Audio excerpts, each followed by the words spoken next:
Again? The yentas are clashing? Again?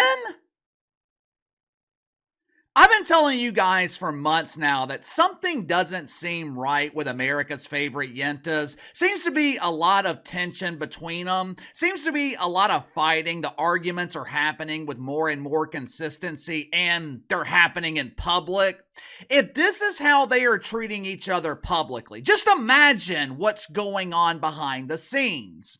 Like I say all the time, business relationships are no different than personal relationships. Outside of romance, most other aspects, they're the same. I remember years ago, there was this couple in our friend group. The dude in the relationship I grew up with, I had known him since we were kids. They had been dating 6, maybe 7 months, end up getting pregnant, then they get engaged and eventually get married. Every time we were around them, there seemed to be a lot of tension in their relationship. They weren't having these massive fights in front of everyone. I'm sure they saved those moments for the family, but it was small things that built up the tension. Perhaps she asked him to get her a drink and he rolls his eyes and complains about it under his breath. Everyone could be talking about something and they start going back and forth with each other where they're not really arguing, but you can just tell that something ain't right. It's passive aggressive, I guess. When they were around each other, they never seemed to be happy. Everything between them felt forced. The engagement felt forced. The marriage damn sure felt forced. It just didn't seem like a healthy relationship.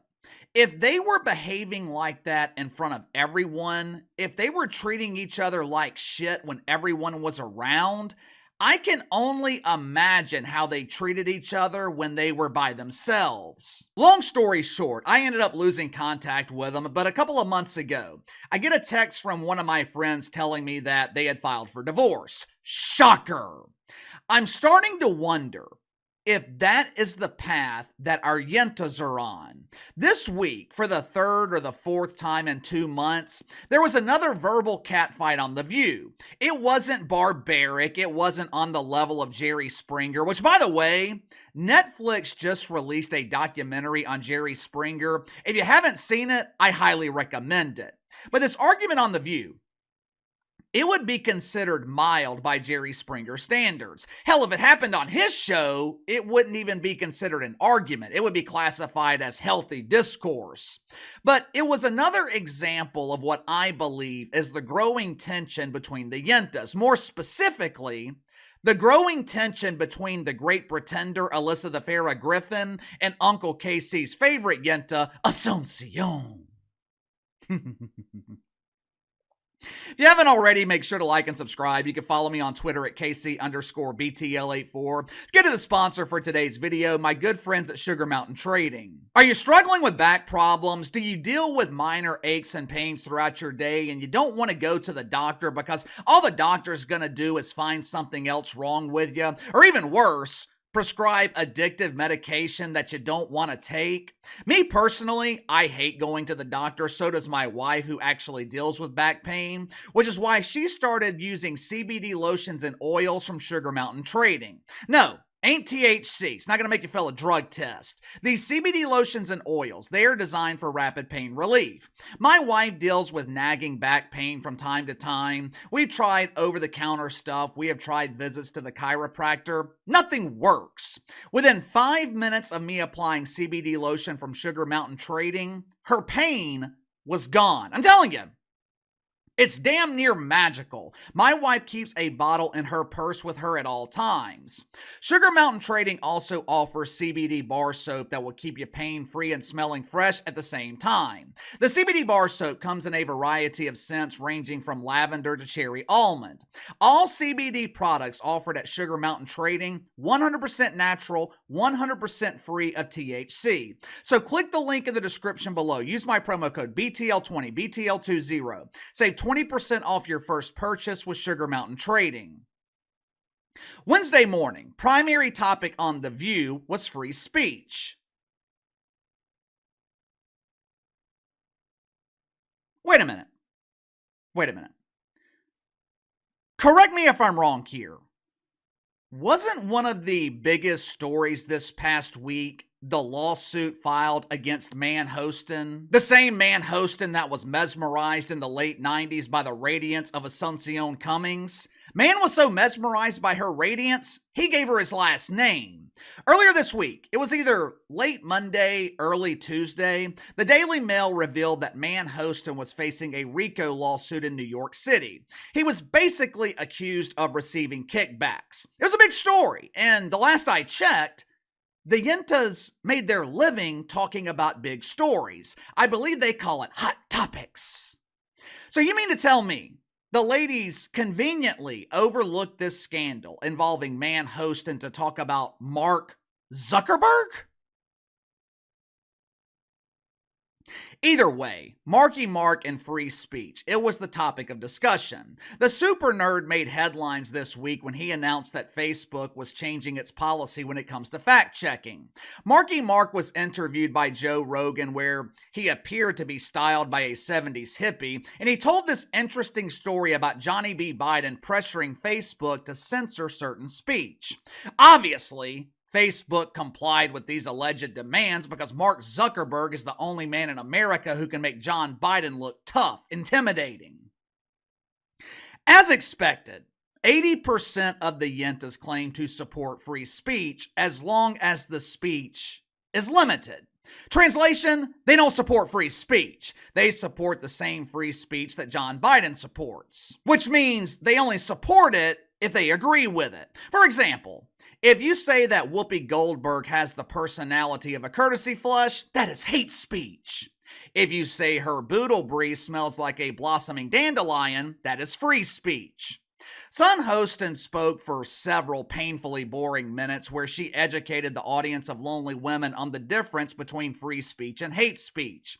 The speech lasted so long, John Biden developed a new wrinkle. But after the audience was sedated, it was finally Alyssa Farah Griffin's turn to speak, or so she thought. You know, the Great Pretender is becoming the voice of reason on this show. I'm starting to wonder if she's finally realized that she's never going to be accepted. Doesn't matter how many times she calls out mythical racism. Doesn't matter how many times she fabricates stories of misogyny and white privilege. Doesn't matter how much money she ties to woke United Methodist. The Great Pretender will never be a made yenta. She'll always be an associate. She will always be an earner. She will always be a friend of mine instead of a friend of ours. Alyssa Farah Griffin, she was finally given the opportunity to inject some common sense into this discussion, but she was immediately cut off by the whoopee cushion who had been cranking her leg for several minutes, patiently waiting to release the gale force winds of the boodle breeze.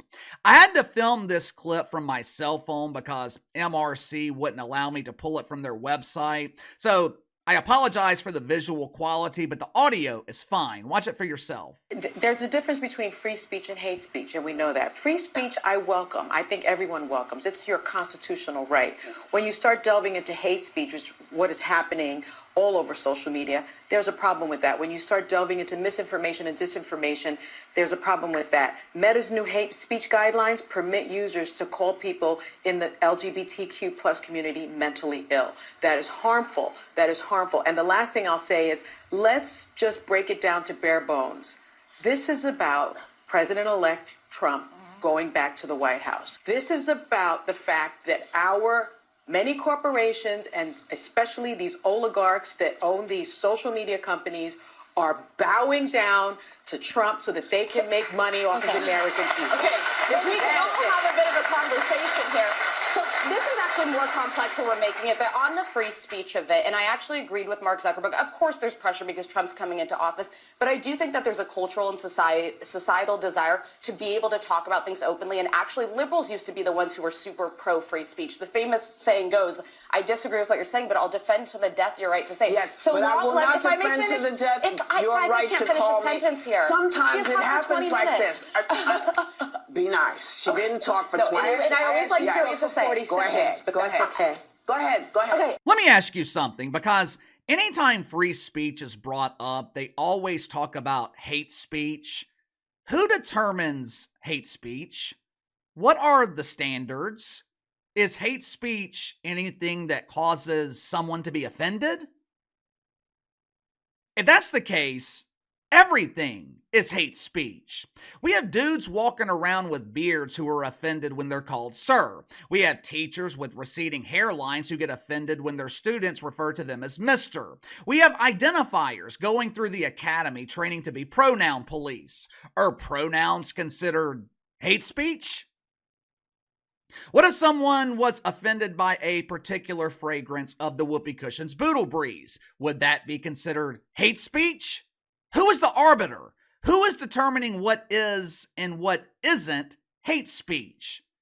It damn sure can't be the federal government. They can't figure out how to put mail in a box in a timely manner.